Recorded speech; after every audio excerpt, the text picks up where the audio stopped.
give as much love to people and receive as much love as you possibly can from people.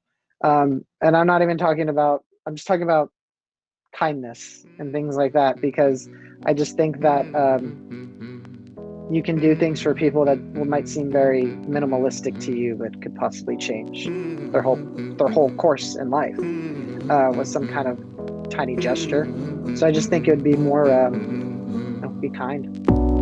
I will run, I will rise, I will grow like the world's never known. Thanks so much for joining. This time I'm talking with my friend James, who operates the Limatus Bespoke, which is a local business here in San Antonio, and it is phenomenal. I saw them back last year, I think is when I met them. Actually, when I started getting into the series, People Who Inspire Me, and I interviewed Josh Huskin. That I met him through Limatus Bespoke, and I uncovered this really awesome, high-touch luxury brand here in San Antonio that just caught my attention in their taste and their execution of ideas. It's just such a wonderful, experience-focused company. And so I was excited to sit down with James and talk about how does that translate into running a business during COVID, especially one that is a custom, high-end brand, high-touch company. So we sit down, we talk a lot about how it starts, and then get into what it has been like to navigate this kind of pandemic, and also talk about being prepared for things to go wrong. He's also really active in registering to vote and getting people out, and we talk a little bit about that at the end and have some actually a really great discussion there after the interview that's pretty good. So here is James, and I hope you enjoy. All right, so I think we're live now. Okay. All right, so sorry, you had something? Oh, no, sorry. I did it. All right. So I wanted to before we jump into the conversation, I wanted to set some context and kind of backstory to a little bit of how you got to where you are. So maybe just 5 or 10 minutes on how you your life kind of growing up to where you are now. Okay. How far do you want to go back? You have 5 or 10 minutes, so whatever you think is applicable to setting up the context of where you are. Okay, so I get asked obviously the origins of Limatus Bespoke a lot, and it wasn't actually me that was so much a part of the origin than Devin Castleton, our founder. He he went on his mission for his Mormon religion in Thailand, and he became really good friends with a lot of tailors.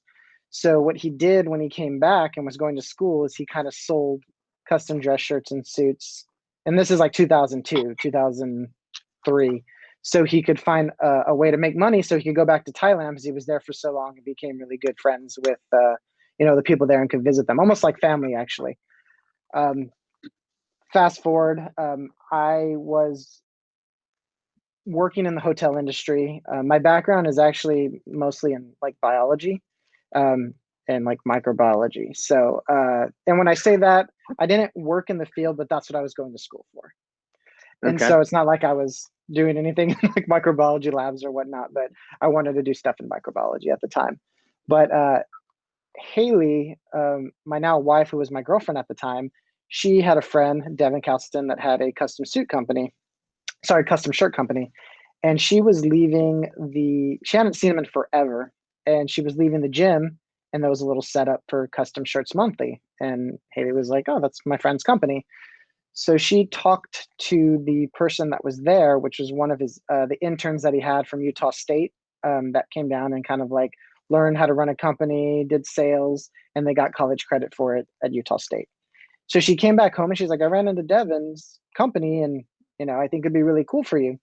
And the reason she thought that is because I was working graveyard shift sometimes at the hotel, and Haley happened to read an article that if you work graveyard, you lose 7 years of your life because you're not getting the sun, getting the vitamin D. So it was more like a change of pace Wow. and getting like a, hey, I'm worried about the sleep schedule. It actually doesn't correspond. We were dating, so like she would get up and do stuff and I'd be asleep. And so it was kind of like we'd hang Yeah. out during the times I was off. And so she called him and was like, hey, I think my boyfriend would be really good at selling because he's done that most of his life. And Devin and I hit it off. And I was like, yeah, this is really cool. And he's like, I was like, I'll send you people your way and, we'll see what happens. So at the time I was working out a lot and I had a lot of friends that were like really big guys, like muscular guys. I couldn't find any shirts. And so I was like, you should come to this guy. I just met him. And so I sent him a bunch of people and it got to a point where he's like, hey, you're sending me a lot of people, but this is like my side gig. I have my like 9 to 5 job. And so I don't have enough time to measure all these people. How about I teach you how to measure and you can just kind of sell and you can get commission? And I was like, sure. So I did that Hmm. for a very short period of time. I think I did it for maybe like under 2 months. And one day I was at my job at the hotel and I was just like, I wonder if he wants to do anything with it. Like, I wonder if it's just a side gig. And so I text him while I was at work. So I remember texting him and being like, hey, it's really fun sending people. It's really fun getting messages from them. And then like, oh, this shirt feels amazing. I got compliments. And I was like, what are you doing with it? Do you want to do anything with it? Or is it just like, like a side gig? And he's like, no, I would love to. I just don't have the time. And so I was like, well, how about you give me almost no money, have me run it for, I think I said 16 months. So I did over a year and we can Wow. see where we're at. And then from there, we can talk about salary and sweat equity. So get some ownership in it, which I figured would be more viable to do because, and I'm sure you didn't want to be spending thousands and thousands of dollars on having this guy run his company. And then, so I was like, try to kind of even it out. Like maybe I can get some sweat equity into this. And he was like, super, like, this is all through text. He's like, yeah, done. Like, yeah, for sure. And so Wow. I put in I put in my 2 weeks that day. And then 2 weeks from there, I got a huge stack of papers from him being like, here are all the accounts. Here are people that I haven't contacted yet. Here are people that need to be contacted. And it was just like this. I was running a company. And so that's kind of how I got into it. Holy cow. Okay, so hang on, step back into this Yeah, a little bit. Like growing up as a kid, did you always have recognized that you were entrepreneur, kind of a business owner? Is this something that was always on your mind, or how did you get there?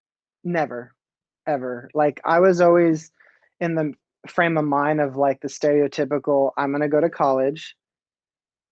4 years, I'm out of college. I'm going to buy the White House with the picket fence. I'm going to find a wife and I'm going to have 2 kids. And I'm going to be working for some company for the rest of my life until I retire. I was Right. literally in that frame of mind of like the stereotypical life in America.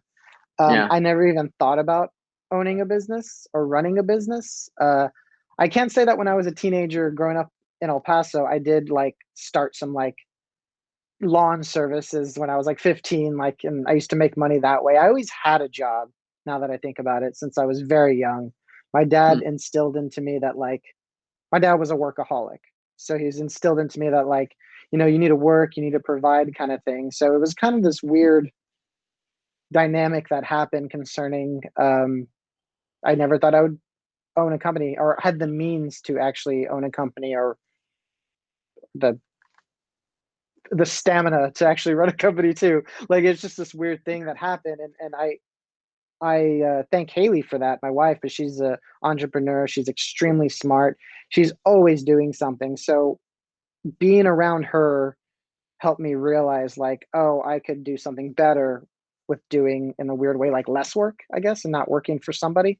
And so she was like a super pivotal part of it and getting me into it. And I pretty much have her to thank for the fact or the opportunity that I was given. And I just happened to sort of excel at it because I've always been in some kind of sales my whole life. And it was easy to sell because people look good. I mean, it's easy to sell something that someone gets and they're like, I love the way I feel in this. I feel better. I think I can do more kind of thing. So, it was easy. Kind of sold itself once you got them into it. Yeah, no, I think that's a really important part that um, I think our stories are very aligned. I never grew up thinking, like entrepreneurship was for me. I always thought I'm a great, everyday worker. I'm the worker bee. Like I could be that great, stable person. But it's that when you get introduced to this mindset that you can go from contributor to founder and kind of like organizer and shape something, you're like, these people are doing it, and like we're like, why can't I do that? That's I think a really powerful pivotal moment. Yeah, it's interesting because both of my parents got their college degrees, and actually they were the first to get the college degrees like in their family. So they were Mexican Americans here, and so it's kind of weird because, like, I guess when you're not taught in school that you could run a business or you can, like, my mom always makes the example. She always wanted to be a lawyer, but she's like, women weren't lawyers when I was going to college. It was like men. Like there was never someone that said like you can be a lawyer. She could have been. She wanted to be a teacher or a lawyer. She became a teacher, and she regrets it. She tells me like, "Hey, I wish someone would have told me that I could be a lawyer." And so it's kind of interesting, even though I came from like a middle class family that I had a good education, went to good schools, I still was not shown that I could like run a company or I could have my own business, because I always think it's like, oh, you need money. There's ways of getting money, which I found out like you don't need to have the money personally. It's just like little things like that that you just don't think you have access to, but you do.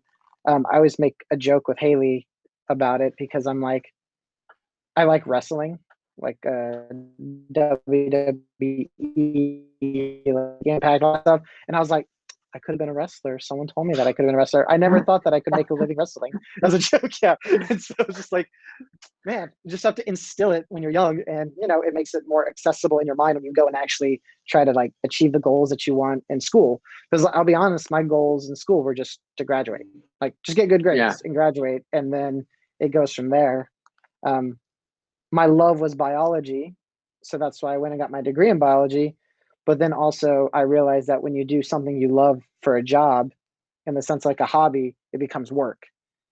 So it was kind of weird because I even saw myself like going and doing school, and I was like, do I want to do this for the rest of my life? So I took a hiatus on it, with some other stuff that happened, family things with like my dad got cancer and things like that. So it was like just family stuff that happened that prevented me from going back to school for a little while. But it was just I don't know. I was just think about kids now and how like they're not taught like you can be an accountant or something. I don't know, just like taking the things that they're good at and trying to like hone it into other things, and the different options that they have for their jobs that they could possibly get. And like, instead of just working for some company. Yeah.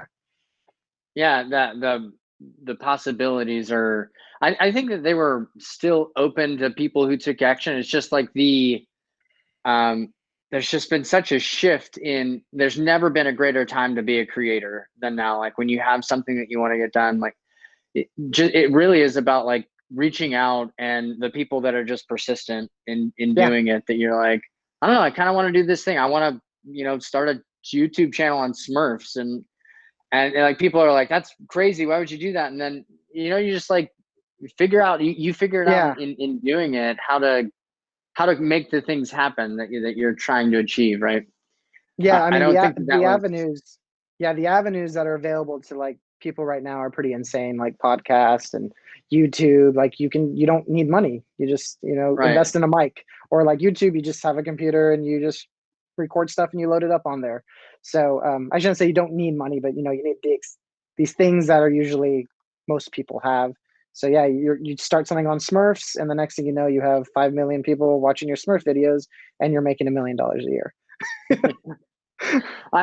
When we joke about it, but it's like, it's still like, even now, I think people are like, oh, well, it's oversaturated. And I think like, sure, there's a lot of people in it now, but at the same time, if you're good and you work hard, like you're going to rise to the top, and you listen to what people are looking for. Like, it doesn't matter when you start, in no matter what kind of environment, even in a pandemic, like you can, if you can figure out how to navigate. And I don't think, I didn't grow up thinking that way. That wasn't what we were taught, kind of thing. I think it's funny for you because you're very creative. Like I see the stuff you do, And so for you, like for me, it was just like, oh, I didn't think I could run a business or have a business. You went from that to like creating things, which I think that's really cool. Like if you're in the same boat, but like you're doing even more because of, I mean, you're alive at a good time to create, like you said. And so that's really awesome. And for you to like come and do all that stuff is really neat. Yeah, it's funny. I was talking to a friend about this before and thinking, I grew up in a time. I don't think we're that much different. It was pretty much similar, Yeah, similar. time frame. But for me, and you probably had the same thing. I grew up with teachers and people saying, "Don't do art. You won't be an artist. You can't make a living being an artist." And so like, that was never, and it wasn't like I was like that's what I wanted to do, but I was never allowed, and it was never frowned upon. But my dad, was always just like, just get a technical degree and you'll be good. Yeah. And I wasn't a bad thing. Like I don't look back and be like, oh man, I have a horrible life. But it's more of like, I just find it interesting that like it didn't allow me to access who I was. Like I've always been a creative person. Even in high school, they didn't have Instagram, they didn't have YouTube, they didn't have TikTok. What I was doing was taking photos and making videos. I Yeah. showed the videos at my senior slide, at the senior graduation. My video was better than the one that the school did, and so everyone was like, "We should show Mark's." And that was Okay. like, oh, cool. But it didn't ever connect of Still, like you can make a living doing this. There weren't people that were doing that. And yeah. so, like it drove out of me the fact that like creativity could be an avenue for business. It was like, you're not gonna be an artist, you'll be a starving Yeah. artist, it'll be hard. And I think that there's a lot of people, we don't say that anymore. Like a lot of things have shifted and changed. And yeah, it's just interesting. Yeah. And there's so many forms of art too. Because yeah, my friend who in high school was an artist, like a really amazing artist. And when I would think of art, I would think of like painting. Like that's all that came into my head. Right. Like, oh, you can't be a painter. Like it's gonna be terrible. You can't make money doing that. Which I knew was, even as a kid, I was like, well, I mean, if you really love it, then you can just do it. Maybe if you're good at it and you persist, then yeah, you could probably make some money on it. But I never thought about like photography. I never thought about making films. I never, yeah, even just writing scripts, short stories, things like that. I never thought. I just for some reason homed on like painting. Like, oh, canvas, paint something. Yeah. That's an artist. So it was really interesting that you just said that, because there's so many different things to do art wise that, I mean, it's just so open. Yeah. And even people call us, like some of my stylists and us, like artists, because of the fact that we're creating this suit out of just yards of fabric. And so we've had people tell me it's kind of like art, like building something, and I'm like, I guess so. I guess it is, especially when you see like Taylor's working. It's very just like therapeutic, and just they're so honed in, and they see it in their head, and they're like trying to Yeah. like the pattern, the canvassing, and everything. So it's been it's been a pretty interesting. I wanted to actually bring up. Well, actually, I should probably do that in a minute, because I know I told up and we went back. So because like Custom Shirts Monthly was how we started, and we haven't even got into the Limatus Bespoke phase whenever we were doing stuff. But I don't know how in depth you want to get with the whole conversation there. However, I don't know. Yeah. So,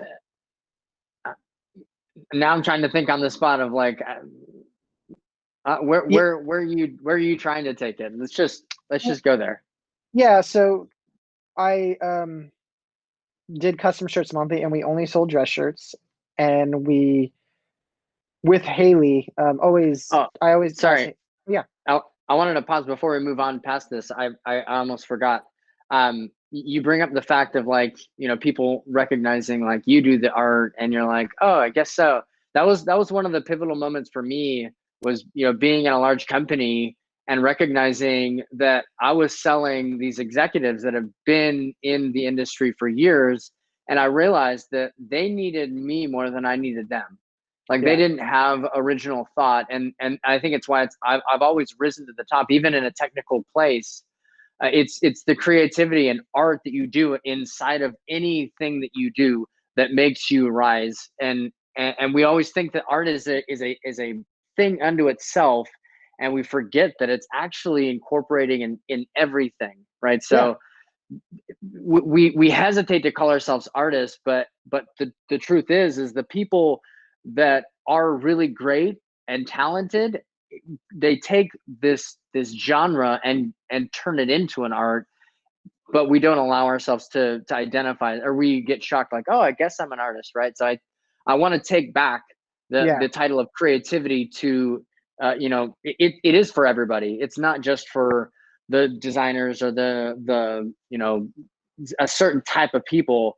Every single person has this creativity in them, and it's the way that they shape and shift it that is their unique trend or their unique ability inside of how they operate. So I just wanted to kind of bring that back in. No, and then going back to how we were talking about how you never thought, like, or for me, never thinking I can own a business or run a business. I was a late bloomer, man. Like, I went to school, I messed around, I just didn't do much of anything in my 20s. Like, just had jobs, just to pay bills and kind of had fun. I didn't even really get into a frame of mind of where, like, I need to do something till I was maybe 30 years old, 30, 31. And it was around then I met Haley shortly after, and then this thing fell in my lap, technically, like this opportunity. And after I started doing it, and after I got over the whole imposter syndrome of me like running a company and being like, what am I doing? I don't know what I'm doing. I need to do the books. I need to do sales. And because it was just me. So it was just me like running around in a dress shirt, going to people's houses, just hanging out at places and trying to spark conversation and then try to sell a dress shirt. And so once it started happening and I started getting more in the flow of stuff, I realized like, hey, and I've enjoyed it. And it's probably the second longest job I've had now. And I really love it. And so now it's just like, man, I wouldn't even have known this unless I would have tried it. So, and not many people get to try running a company, even though it's a tiny company. Like, it's just like, it just was really interesting, just like kind of evolving and realizing like, wow, maybe this is what I was supposed to be doing, or this is what I'm not good at, not bad at it, but just, the thing I like learning from and evolving into, I guess. Yeah, no, I think that's really good. And like you said, that's a big thing for me, especially with my kids, is like, I think about this a lot because you talk about like 20s and just being like, oh, I didn't really do anything. I think that your 20s is when you should be the riskiest. I still feel like I'm just realizing like who I am and what I'm doing, at 35. And so like, you think that like your 20s is like, oh, now you're an adult and you need to have it figured out. And I look back and like my parents in their 40s and 50s were like still trying to figure it out. I'm 35 and I'm like, I don't know, I'm just trying to figure, like, it's not about you're not gonna have it figured out, but you feel that pressure in your 20s of like, I should know my career of where I'm going, and you don't give a sense to just try a lot of things to figure out what it is, like you said, like because these opportunities bring something out of you that you never would have known otherwise. Like it changes you, and you're like, oh wow, I had no idea I love chocolate ice cream if I never tried it. Like it's the same kind of thing. Like you learn preference by trying a lot of things of like, I don't like that, I do like that. What do I like about that? I think is a big question for me, especially since I kind of sit on the line between technical and design. I go between the two. And one of the biggest things that I think is really important for people to do is to just like question what they like. Like, why do you like it? And that was like that's what got me into design, is I was just like, why do I think that's good? Why does it appeal to me? Why do I love the iPhone? Why is it that the way that they present things at Apple like draw me in. Why don't Yeah. what's just questioning these things to learn about yourself. It's really like this process of uncovering like who you are, more than trying to fit into what you should be. And I think that not a lot of people, they don't challenge themselves. They don't challenge that thing inside of them. That was my thing. Like I never really challenged myself. Like back when I was younger, it's kind of just Yeah. coasted. And so I think the whole figure, like you said, people, they want to figure themselves out kind of thing. And I hope I never figure myself out, because I feel if Yeah, I did, exactly. then you just become stagnant and you're just like, oh, cool, this is it. Like I can do this, but then you don't learn and you don't, I guess, try to do different things from just kind of how I think about it. I guess it's the whole purpose of life. Just Yeah. figure out everything. If you can. Completely. Yeah. No, I'm totally in the same boat. I wanna catch back up to you. You were starting to get into that transition from Oh yeah. the shirts to where Limatus Bespoke and where you are now. Yeah, I definitely kind of wanted to touch on the fact that, so like we sold the dress shirts for a while. Then we were like, well, dress shirts are awesome, but obviously there's more money in suits, a little more prestige as well. And so we had tailors that we were working with, and we were vetting more tailors to kind of get everything set. And Haley, who I've always asked advice from, she's into fashion. Let's go back to that too. I never was into fashion. When I met Haley, I was probably wearing torn up jeans and a black metal t-shirt and or a Spider-Man t-shirt and or comic book related t-shirt when I met her. It might even had cutoffs now that I think about it. And so Classy. yeah, one thing that is kind of neat is that I remember as a kid, my dad had to wear a suit every day. Like every day he would wear a suit. And so I remember as a kid thinking like, I want to wear a suit Right. every day if possible. Like I want a job where I can do that. And so it's kind of funny now that like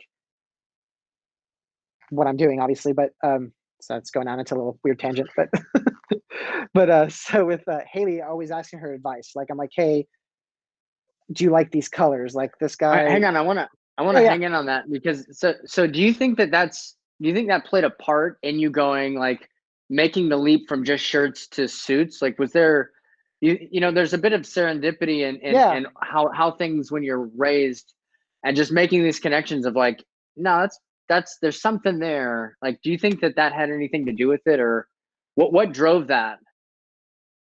I think the initial thing that drove it was just the prestige of making awesome suits, because we knew our tailors were really great.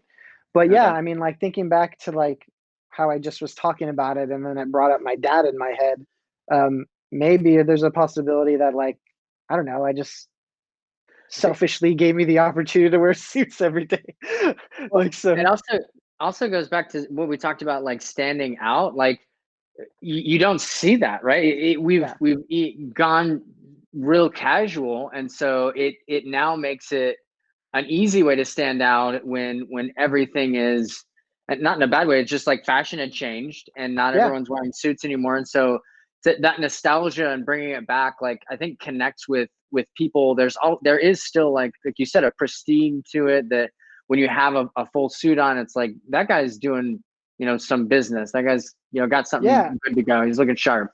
It's like your Sunday So best kind of thing. for sure. So that goes into kind of what I was leading into, in the sense of I was like, well, let me order a suit. So I ordered a 3-piece Prince of Wales of like style, crazy, almost kind of like periwinkle blue suit. And I got it, and like I did the measurements for it and everything, and I put it on, and it was like perfect. Like I didn't need to do anything to it. And I put it on, and I walked out, and I was like, go out to Haley, and she's like, we need to sell these suits. I remember that's what I thought. I was like, we need to sell suits. And so what that happened, when I got that suit, I would wear it out. And I don't care where I was, people treat you differently. I mean, I would walk up to get coffee somewhere that costs whatever, like tea, and oh, it's okay, so don't worry about it. And I'm like, what? Like, it's like I was like, no, I can pay for it. It's fine. Like, oh no, it's fine. And like just weird That's little things where people wanting to talk to you because of the way you look. Because like, oh, like you said, that guy has it together. That guy's doing stuff, um, or she's doing stuff. Like it's just something about the suit, especially in San Antonio. I mean, we're not the most suited city, even though we're like a really big city, which has always fascinated me in a weird way. That's why I always thought that San Antonio would be a great like headquarters for Limatus Bespoke because there's just so much opportunity here. A lot of jobs coming here, things like that. People wearing suits. I know the COVID's kind of like wrecked it in the sense of everyone's working from home, but people are going to go back to the office. Like it's going to Right. happen. Yeah, and so the dynamic of changing like the culture of suits um, was kind of a cool opportunity in my head. Like Yeah. I mean, I had people like, "Well, I don't need a suit," and I'm just like, "Well, why don't you?" And they're like, "Well, I don't need it. I don't work at all." I was like, "Well, have you ever wanted to like go out to a nice dinner and take out your girlfriend or wife? It'd be cool if you wore a suit. Does she always wear a nice dress? Does she always wear it?" And they're like, "She always looks great for you, so why wouldn't you look great for her?" Uh, and Yeah. so it was kind of a thing where I literally would go out and people would I wouldn't say conversate with you, but you get looks, you get people saying, "Great suit. Where did you get that suit?" And that's kind of what spawning into Limitless Bespoke. Whenever I was wearing the suit, we didn't really advertise, so I would just go out and I'd compliment someone's suit. They compliment mine, get in a conversation, and I give them my card, and they would call me, and I would just go to their house. They'd come to my house. It was just like purely mobile, and so it was always once I got that suit on, it was like a game changer. That was the game changing point. That was the point in my head where I was like, I wanted to sell suits, and Haley was like, when we got the first tuxedo was another one, but Haley was like, "Oh, we can be a high end brand because our tailors are amazing. Like we Yeah. make some amazing stuff." So that's when it really, for me, I was like, "Oh, sell suits for like $400," like just stupid kind of like, yeah, we'll just get them out there. And then when we got the suits, we're like, "Oh man, like we have access to all these amazing fabrics. Like we could sell suits that are way more than that. And instead of being like a suit company, we can be a luxury brand." And that's what we wanted to be. And that's what we've tried to be ever since we, started it. So Haley was very pivotal in like all her information, and then now a partner as well. So part owner. And so her ideas are of the branding of Limatus Bespoke that spawned the suit company actually from a shirt company. Yeah. And so she was the first one that I met and talked with, and I could totally see that. And that's what I thought was really interesting. It's the dynamic between, the way that not just the you three, but you also have several other people that work together. And just from my point coming in, I just found out about you last year through Josh. Yeah. I'd started chatting with him, and I was seeing his work. And it was when you did the artist collection, and that's how I kind of came into it. And I'm really big on like experience, like from my background is in software development, so Yeah. user experience is like a big thing. But I then, during mine, since I was into digital stuff, 5 or 6 years ago, I started creating a magazine centered on living life intentionally, which is what all this is kind of spun from. But like it was very specifically going from digital to physical, because there's something about the physical world that I love, the tangible. And so when I came across the Limatus Bespoke, it was like every touch point I was just like so impressed. And it All was Haley. like, yeah. And but you say that, but it can't, it's never just like the one person. It's the way that it's woven together, because Yeah. you're one of the people that you talk with. I forget the name, the consultants or whatever, because there's three of you, right, that you Correct. can Yeah. set an appointment with. Yeah. It was like So a stylist. Yeah. right, it's the interplay between all of it. And that's what I mean. That's why I really feel like the brand, like you're saying, is so interesting to me, is because it's the team dynamic that makes and having a great product, like you said, but the way that the emotion that goes into it, it's every touch point is that same high bar. And that's what I think helps you stand out, is you have so many points that are such high quality that it's like a slam dunk across the board. So Yeah. I wanted to like Thanks. geek out for a bit because I'm No. a huge, super huge fan of the company. Just from like afar looking in, I'm like, I feel like it's really great. And that's actually why I reached out, is I really wanted to get to this point of knowing that you're high touch and that it's high end. And like you said, people working remote. I really want to get to that point where we're talking, you know, you're running the company and, you know, COVID happens and dynamic shifts and you're running a company, but you're also an individual, like having to be at home and navigate life. And so for sure. I think that's the part that I really want to open up for people kind of in my position too, like looking at getting into this world. It's always like, oh, there's a pandemic, like I shouldn't get into running a business. But like we talked about before, it's like it's problem solving, like things are going to happen and you work through it. And so I want to kind of like take me through that story of the pandemic's happening and what's unfolding for you guys, and how's that all navigating for you. So we had amazing momentum. Like we were doing extremely well. Every month better than the next kind of growth. And of course, COVID hits. As soon as it hit, and actually even way before it hit, because with my minor microbiology background, when I remember talking to Haley and being like, man, there's this virus in China. Like, it's pretty crazy. And I was like, it's going to get here. Like, it's gonna, it doesn't matter. And so I remember thinking, like, as soon as it hit and they were talking about closing places, can't be open, can't have more than this many people, I was like, wow, man, like that's going to be, it's going to be really bad, because being a luxury item, the first thing that goes is luxury items. Like, you know, no reason to have a suit if I'm not going into work. And this was pre people not going into work. It was in general, you know, like it's not going to happen. So, going back to when I was complimenting Haley about, you know, how you liked the whole aesthetic and the branding, I say all her because, and you're right, it is a team effort, but we're very good about delegating what someone's good at. So it's just like, I shouldn't do any branding things on the website because that's not my thing. Like I would probably do a bad job out of it. Even if she was like, do all this stuff, it just wouldn't be the same. And COVID hits and we're trying to find ways to pivot. I'll be honest with you, we were very stagnant thinking about what we were going to do for the first, I guess, March. And so the one thing that came to mind was, well, we can still have virtual appointments. Not a big deal. Like people will still want to come that want to get their stuff, and we can do virtual appointments. And we actually created a virtual appointment box that if someone was anywhere and they booked their appointment, they got a box that had like a tape measure, locally mostly, like we would deliver it to their house. It had like a tape measure because they would need someone to measure them, and then have like a little drink kit in there as well, so they can enjoy a beverage while we're doing this, just like if they were at the showroom. Because the one thing that was really hard was, yes, we sold suits, but we didn't concentrate on the fact that we sold suits. We concentrated on the experience that you get while you're buying your suit. So I always said that, like, you come in, we have a conversation with you about what you have in your closet, what you're looking to get, and then we start going into like what can we do to complement what you already have.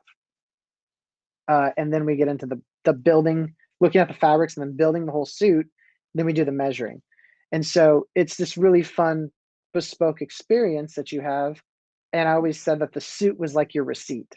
Like, here is the receipt to your experience. Like, you built this. This is your baby. This has a part of your personality or part of your soul in it. And so transitioning that over to someone that I can't see tangibly do is kind of rough. The virtual boxes are really cool. People seem to like it, but once again, we're still luxury items. So I'm not going to have tons of people wanting to do this. So I will say that what we did as well as face mask, I was like, well, we're a suit company. We have access to fabrics. Let's just make some face masks. Yeah. Real quick before we get to the face mask, I want to kind of like explain for people that are coming in that didn't know about Bespoke, because this is one of the things that I thought was really cool, and one of the most interesting things that I was wondering how you navigated it was the bespoke experience happens before they even come in, right? You do a really great job of making it personal before they even get there. So I remember Haley saying like like, what do you like to drink? What do you like to listen to? Like bring a friend. Like it's like there was all this that went into when they came in and that Yeah, meeting that you we had. sent on a little survey for them to, not a survey, I guess a Right. little questionnaire for them to fill out. Yeah.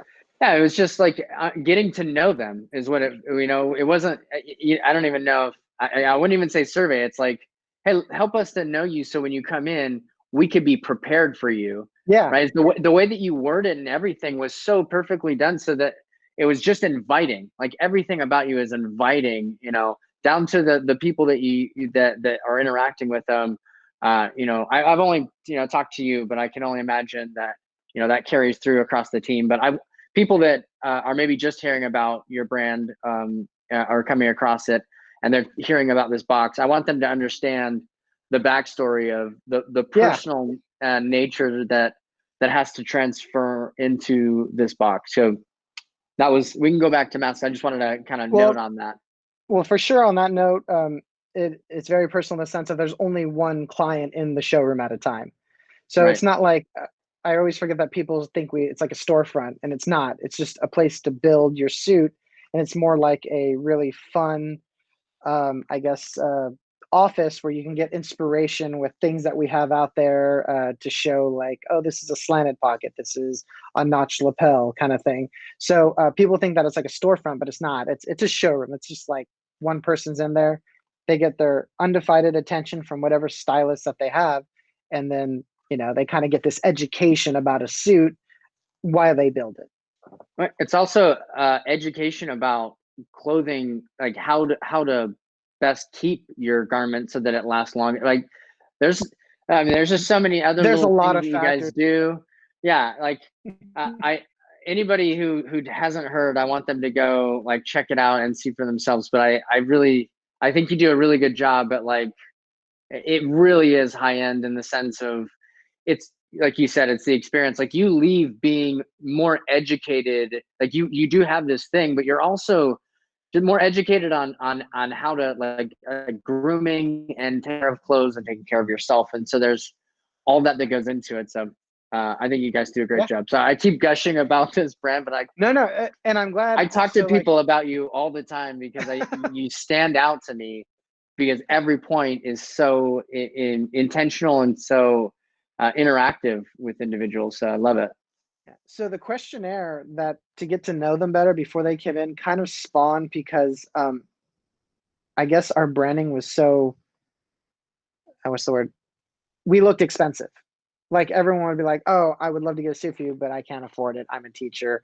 I can't afford it. I'm whatever." And I'm just like, well, where are we going to get a suit at, kind of thing. Like, so we tried to find something that we could show them to be less intimidating in that area, because obviously we want to sell suits. We don't want to be intimidating.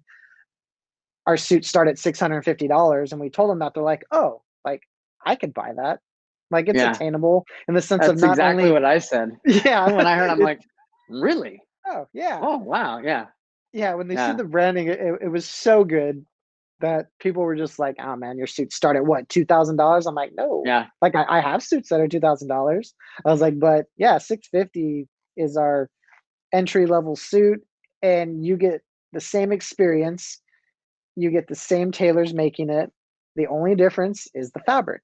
It's pretty much it.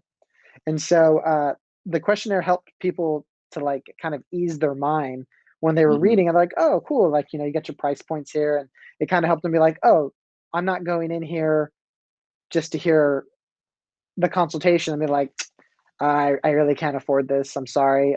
Most of the time. And I want to say, if I get you in like if me, Tessa, or Nicole get you in the showroom and you go through it, usually you're leaving with a suit. No joke. 99% of the time, someone buys that suit. And if they don't buy it then, they'll call us in a month and be like, "You know what?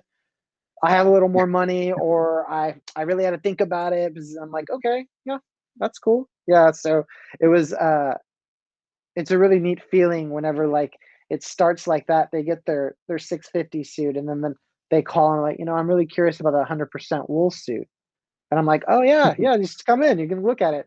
So it's like I've had wives and girlfriends who have reached out to me to get their boyfriend or husband in the showroom.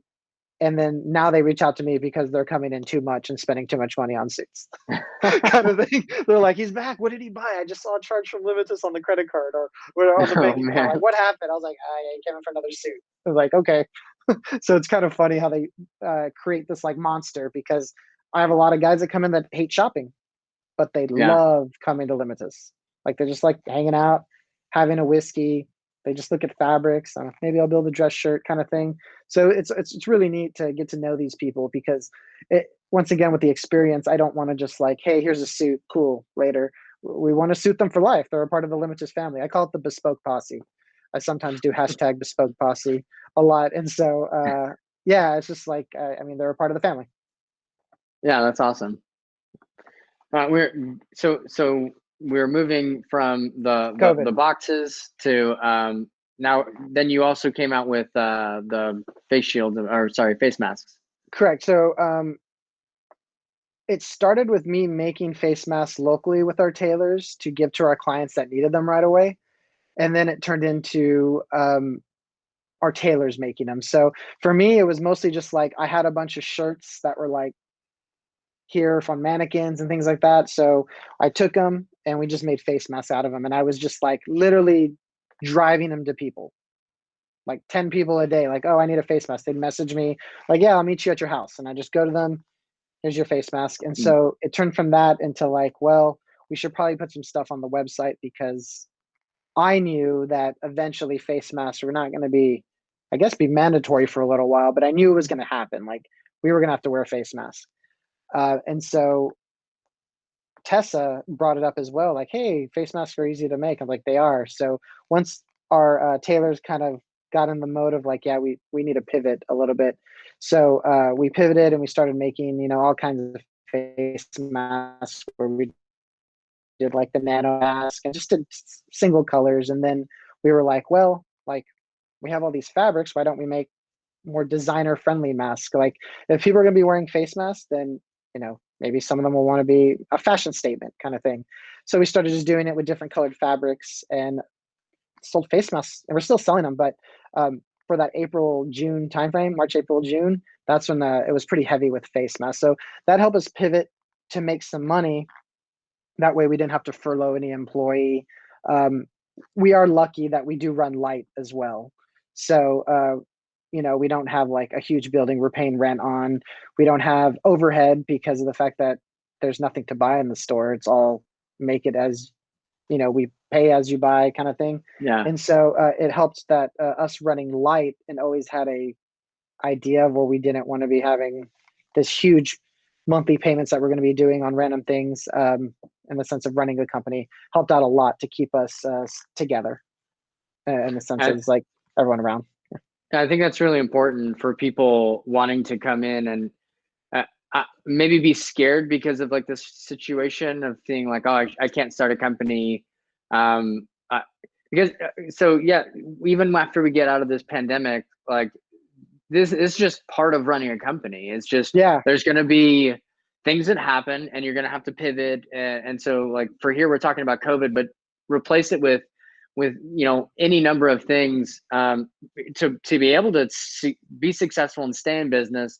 A lot of the stuff you're talking about is running light, like being very intentional about like what you're doing, knowing your inventory, and like a lot of those things are just good practices, regardless of COVID. So I want to make that really clear. Like I want to make it, the whole reason of talking to you is like, I'm thinking here we have someone with a very high touch, high brand, and they're making it through COVID. Like I want that to be a success story to other people, especially, I feel like San Antonio is this place where we have like, big, large companies, and we have mom and pop shops, and there's like nothing in between. So like the kind of startup environment or small business is really vibrant. You have something? I see your eyes. Sorry, the door just opened, so I was like, "What's going on?" Sorry. No, it's fine. I thought you were getting a talking to or something. No. I was like, look like you got in trouble. Like, oh no. I just got delivered a note, and so that's what I was. But yeah, no, I agree. The Devin is to thank for that. Devin and me. It's really funny because I'm not a big spender in general. So me being the director of operations, I see the money coming in and out, and I am a Right. cheapskate. I mean, like we when it comes to the business, we like to spend on stuff to like, help out with like client stuff and anything like that. But like in general, it helped that Devin instilled into me a thing of like just running light and about how, and even Haley's like, you can do amazing things on a very moderate budget, and you don't need to spend tons of money to do to make things work, I should say.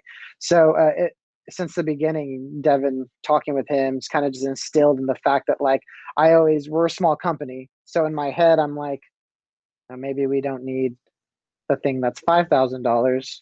Maybe we can find it cheaper, things like that, or Yeah. maybe we don't need it at all because it's just not needed.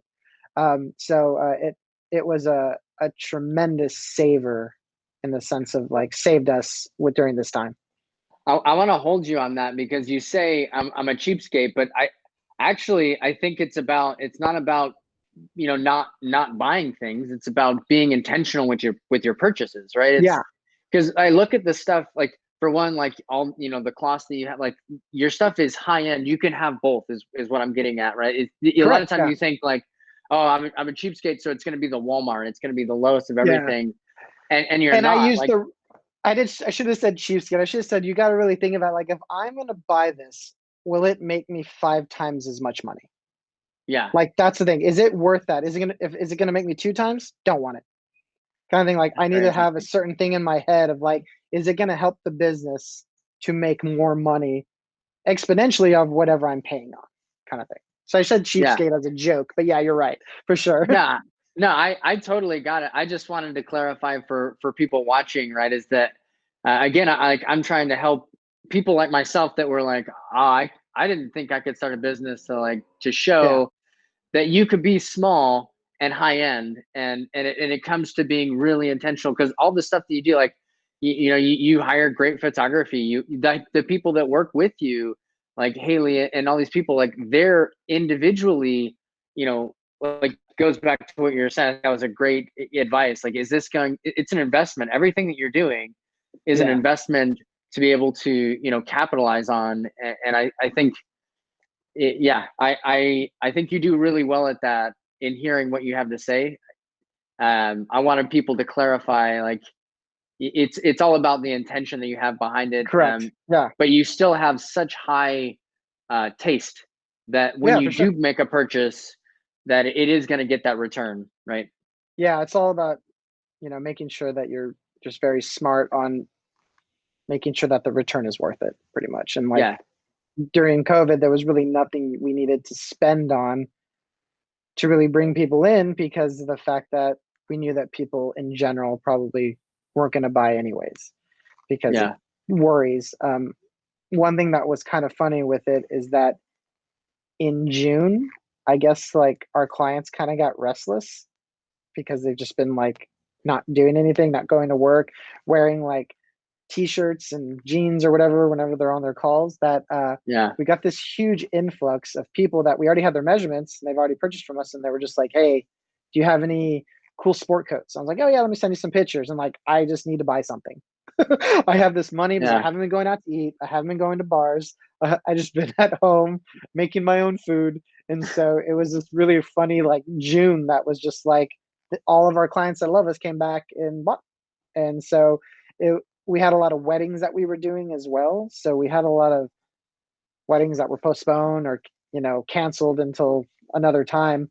And so we lucked out that kind of like that money from that was able to hold us over. And then with the mask, once again, like I said, we didn't have to furlough anyone. We had to just pivot on like, hey, salary going to this, but you're still going to do it and you're still going to get commission. So it was an interesting time because I remember thinking like maybe like 1 or 2 times I was like, this is gonna hurt us, but it won't kill us. Um, Even if we have to like close down for a little while, we could always pop back up in a year or something like that. I remember just real quick thinking that, but then I just kind of realized like, no, we're all really smart. We've done everything like the way that, at least for us, I feel should have been done. And then with Haley and Devin and Nicole and Tessa, and we're just a family, and so we just supported each other. And I mean, we're still going through it. I mean, obviously, sales aren't what it was last year, Yeah. monthly, but it's still, I don't know. It's I always say it's not as bad as it could be, kind Yeah. of thing. Yeah. No, I like that. The kind of the way that you were kind of presenting it of, you said, it's going to be rough, but we'll figure it out. Or like, and I love the big thing that I want to say, like for people that it's like the failure is like, just the scariest thing of like, oh my Oh, it gosh, just looms over their head.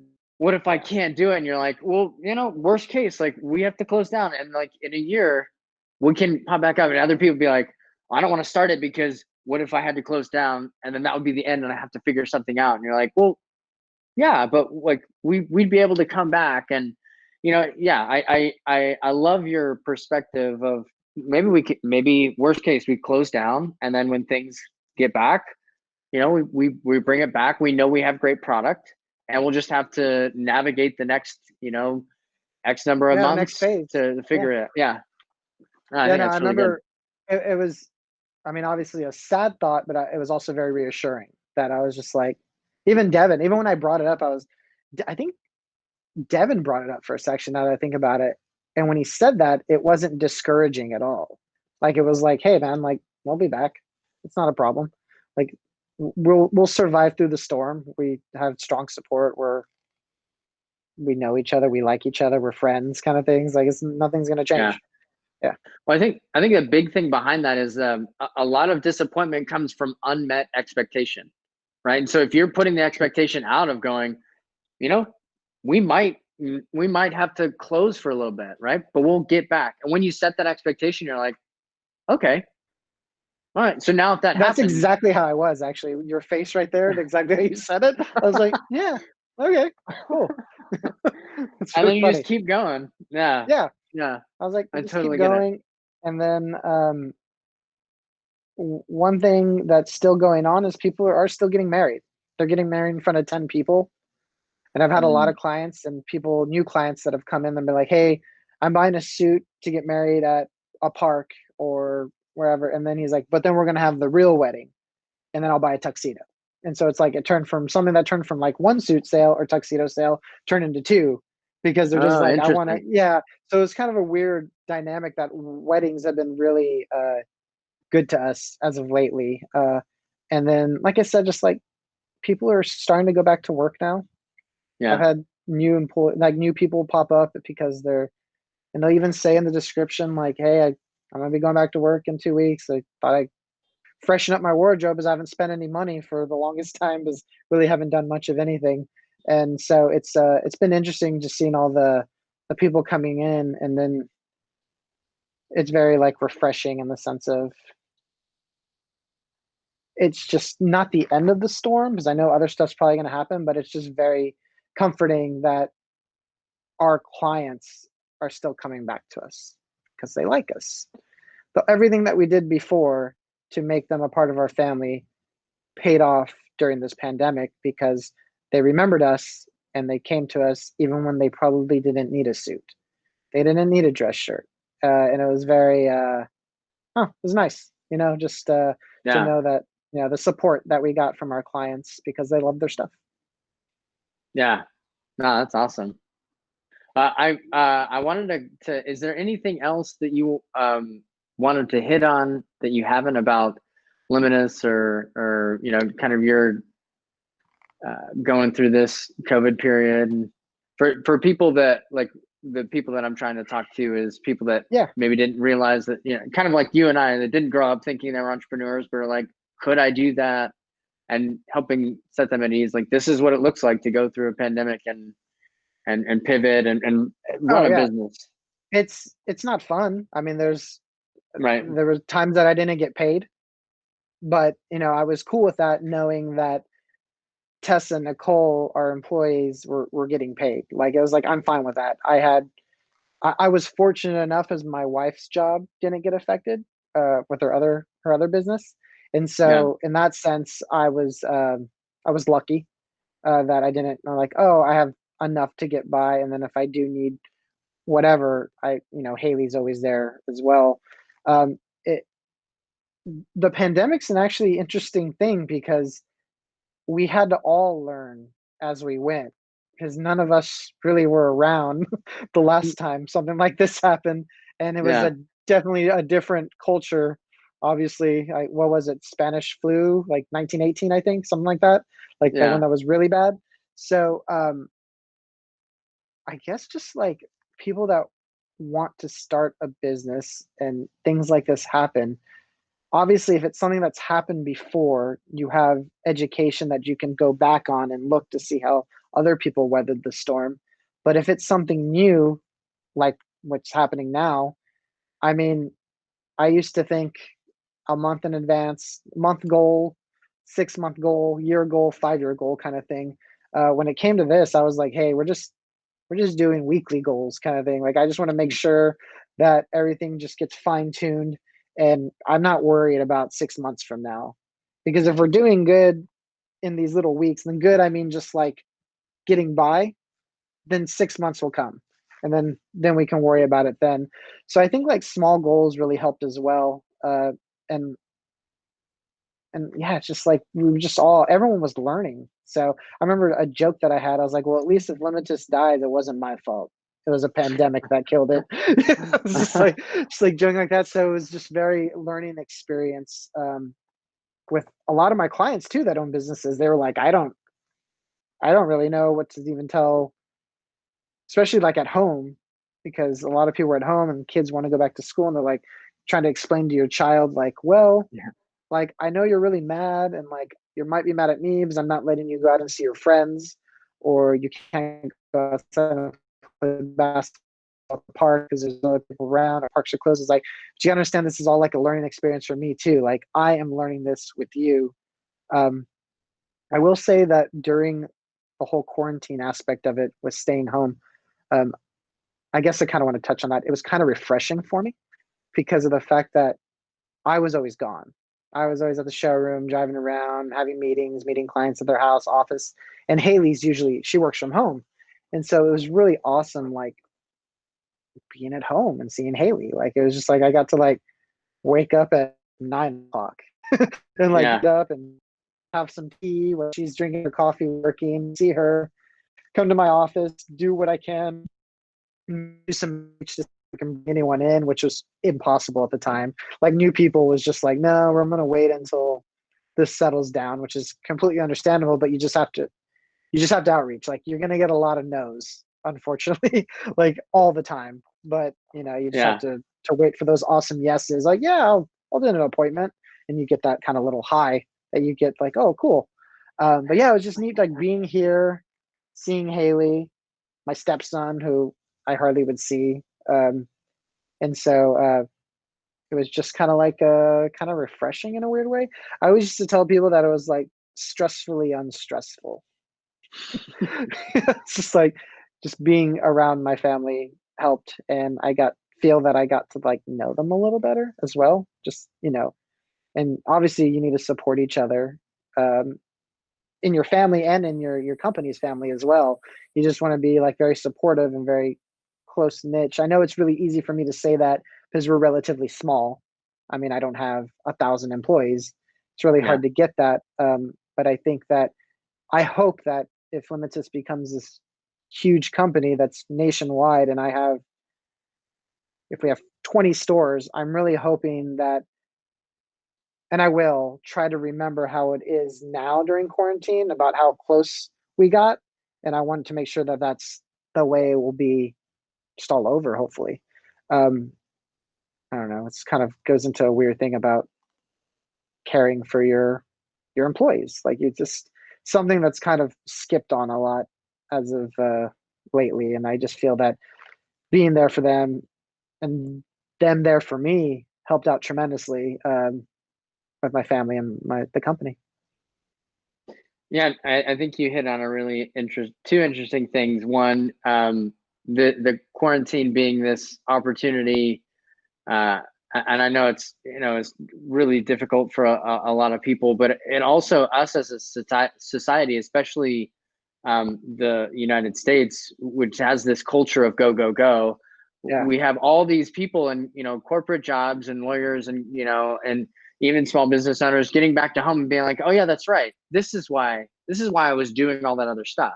Yeah. And you just kind of, it goes back to like intentional thinking. You're just like, oh wow, I enjoy being around my family. Like, this is great. How can I work that into my life and have a more balanced life moving forward? So I think as a society, it was a great opportunity to pause and think about what we might have missed had this not happened. I know that I don't, a lot of people have gone through like heartache and lost people, and I don't want to like oversimplify that, but at the same time, it really got us thinking, like, how do we work together as, like, to your point, as a family unit, as a small business owner, and helping our family, and then just as like a citizen of a city and a country, like doing your part to help the greater whole. Yeah. You're correct. Like people lost people lost their jobs, and I hope that, well, one thing that I got is that once again, going back to how I'm very fortunate in the sense of like, it made me appreciate more what I have, and I'm already very appreciative of it. Like I know I always use the word lucky, or I never use the word blessed, but I'm lucky that I am at the situation that I am. And so I never wanted to, like, I don't know. I don't ever want it to make it seem like, oh, it was easy. Like, oh, it was easy. Oh, I was at home. I get to stay home. And that's not the case. It was refreshing to just be with them and still doing company stuff from home.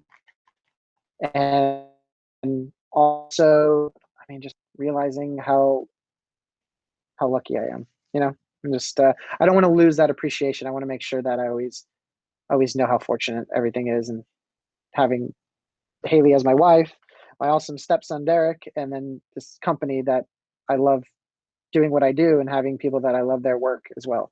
So it was just kind of a weird eye-opening thing that I hope everyone remembers, that we're in the same situation as me, I guess. Like, when everything goes back to normal, whatever that means, the new normal. That we don't lose that. I think that's really good. The other thing that I wanted to circle on real quick, and then we'll just have like some last comments. But your point on, again, like right now I don't have employees, but ideally I want to get to the point where I am running, a team, and a lot of the stuff that when you start getting into like running a company, and understand that it's unanimous that everyone that I kind of like listen to and learn from, it's like, when you are the owner, you recognize that they don't work for you, you work for them. Right. It's like, how can I help you be the best at what you do? And that's like the shift that I think helps you to be a great leader and a great like owner, and to manage it, is that that mindset, exactly what you were saying, is that you are completely there's one person that I follow that he jokingly said that when people ask him his occupation, he puts firefighter, even though he's the CEO of a company, because he's like, that's what I do all day, is people come with me with problems, and I have to handle the problems and navigate them, and own that for people. And so I think you're spot on. If you're getting into like running a company and hiring people, that's the expectation you need to have, is that when they're not working for you, you're working for them. At least that's what it seems like. I don't know from experience, but no, I agree. I still do a little bit of everything, in the sense of help them out as much as I can. I'm really good at lifting things and putting them from point A to point B, like whatever we have, events and things like that. So it's a little bit of everything. I enjoy serving, I guess. I think Leland, who's my landlord at our showroom, he's always telling me, like, like, you don't know how to what was it? He's like, about serving. He's like, you need to learn to serve before you should be served kind of Mm, thing. Like, so serving yeah. someone makes you realize, like, oh, okay, I understand. So I'm very, I'm a gardener, the whole gardener flower thing. I'm a gardener. I like to water things. Yeah. Yeah. It's So, it's that same thing. Like when you become a parent, you instantly recognize all that your parents did for you, and you're like, I'm so oh, yeah. sorry that I put you through these things. Like, this is hard. Like, I have Yeah, so for much more sure. respect for you as an individual. Yeah. No, definitely. Definitely. Yeah. Like, the things that they went through, I'm like, yeah, my bad. Yeah. Yeah. The last question I wanted to ask you is, if you could go back and sit down with 18-year-old you, just graduating high school, what's the big thing, the big takeaway that you would tell 18-year-old you? Oh man. It's really funny. This question always like pops up when you read it, and like you always think you're gonna come up with some like crazy wisdom that you're gonna give your 18-year-old self. Um, I think what I would say is don't take things so seriously. Uh, And just kind of Hang go on, with the flow and don't hang on. do You're something that you don't. you're kind of cutting out. Can you say that again? Oh, yeah, I was thinking it'd probably be don't take things so seriously. Um, Life's kind of like a weird roller coaster, and I think that you just need to have as much enjoyment here that you can while you're around, and to like, I don't know, just it's gonna sound funny. Give as much love to people and receive as much love as you possibly can from people.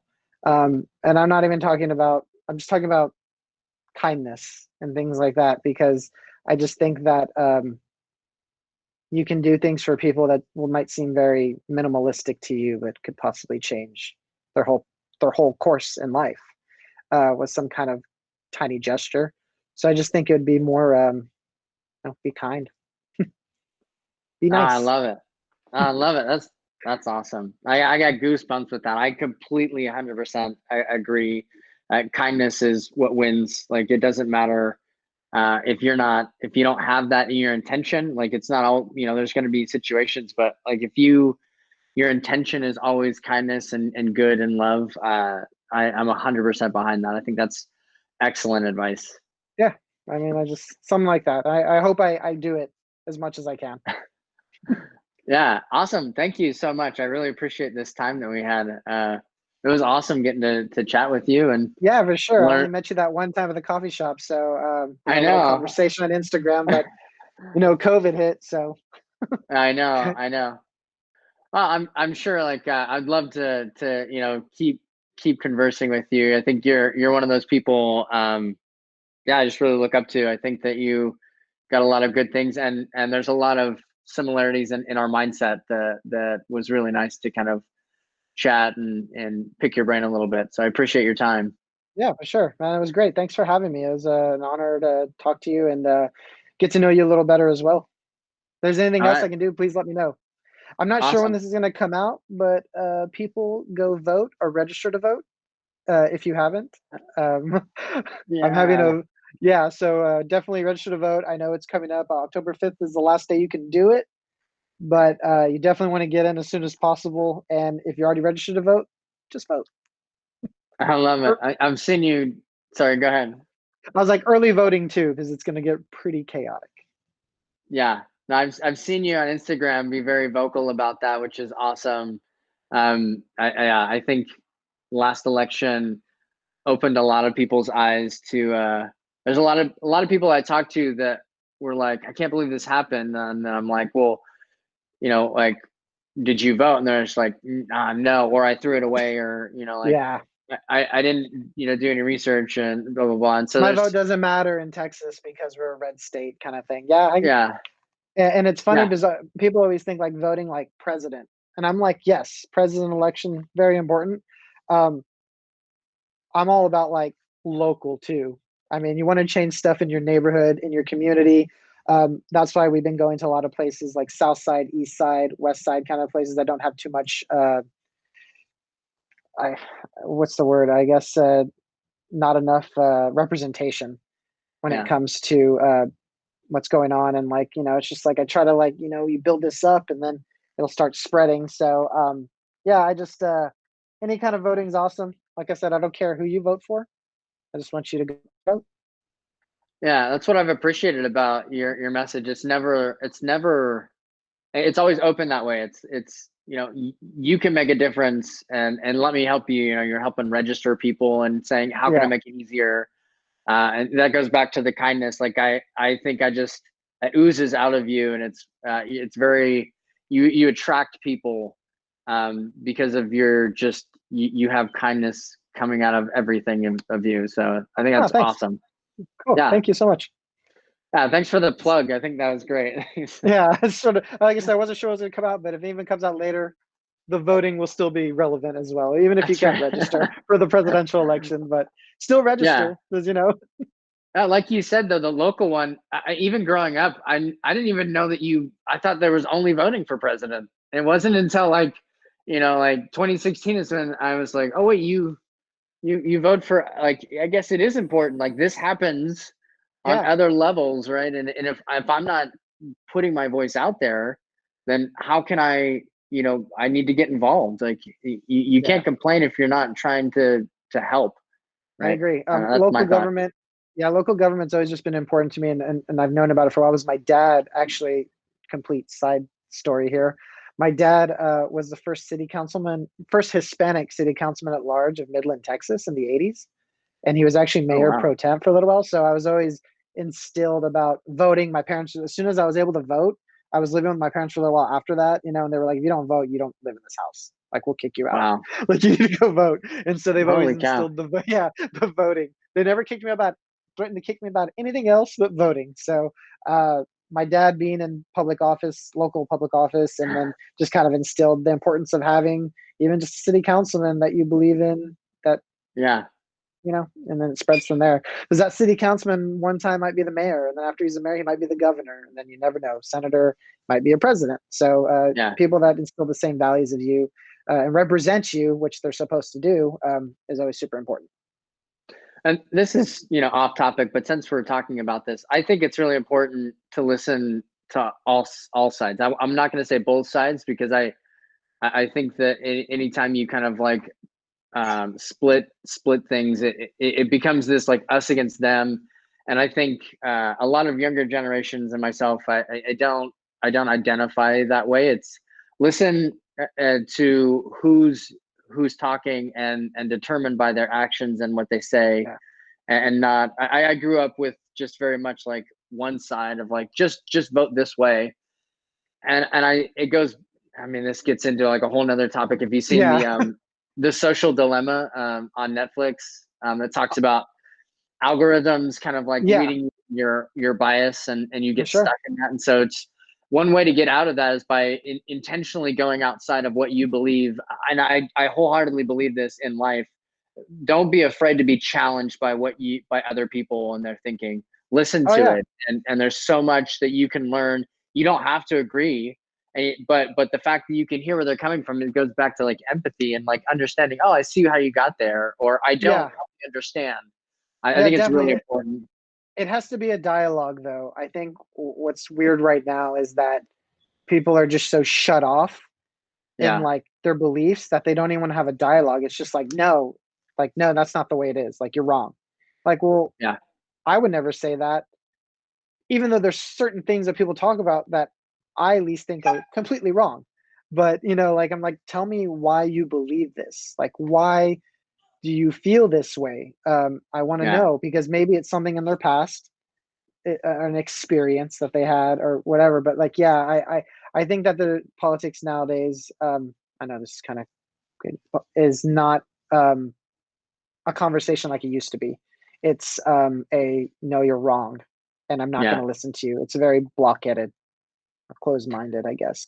Both sides too. So I mean, like, it happens on both ends. But Agreed. This yeah, is why, like, a big thing for me as a parent. Um, this is like a weird tangent now, but I think it's really important when we go back to like evolution of one. As a yeah, parent, what I'm really instilling in my kids is like, they'll say like, you don't understand. And I'm going, and my response is always, I don't. Help me understand.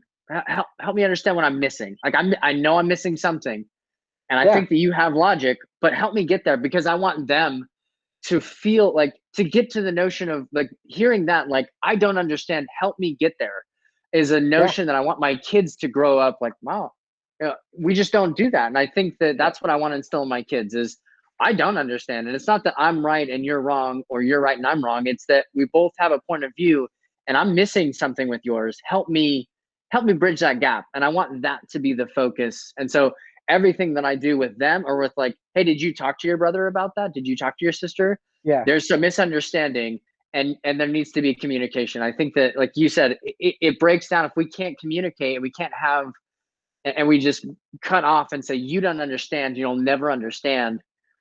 It keeps you from growing, and don't be afraid to be wrong. Like, I'm not afraid to be like, you know what, I was wrong. Like, to my kids, who's, from the time they were, 2, 3, 4, she's like, hey, I was wrong.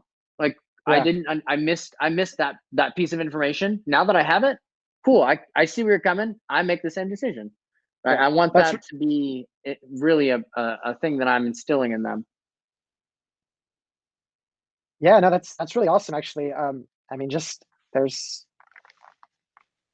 35-year-olds, 40-year-olds that don't know how to explain things like that. So to instill that into them, where they hear those words like, let me understand where you're coming from, and then they actually explain it to you, the amount of psychological development that goes in that is like tremendous. I think it's something that, I mean, even I lack at times with, like, in times of like certain conversations, I'm like, no, this is this. And then they're like, well, no, because of this. And then when they explain, I was like, oh, you know what?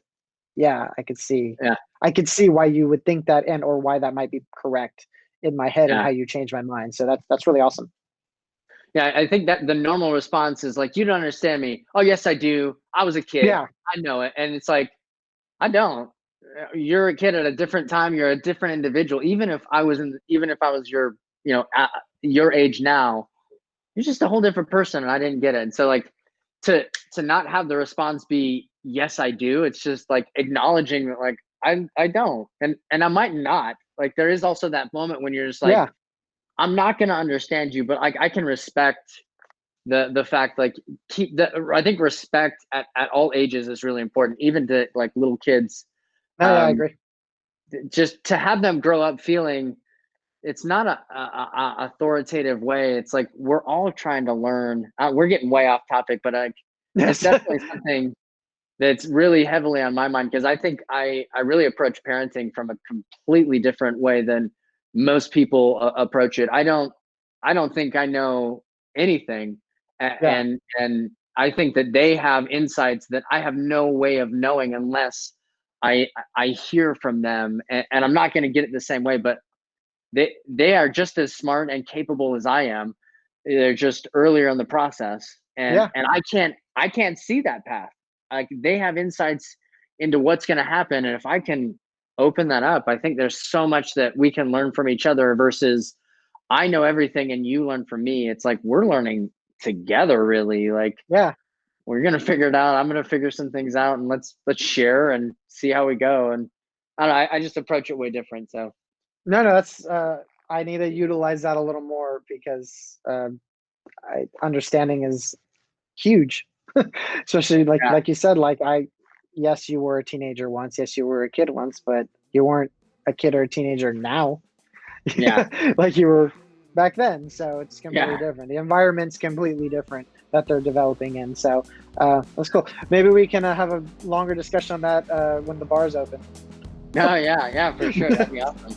I could definitely rant on that. I'm sure you have your own stories on it, so it'd be fun. Awesome. Well, thanks for the time. Yeah, of course. Thanks for having me. It was great.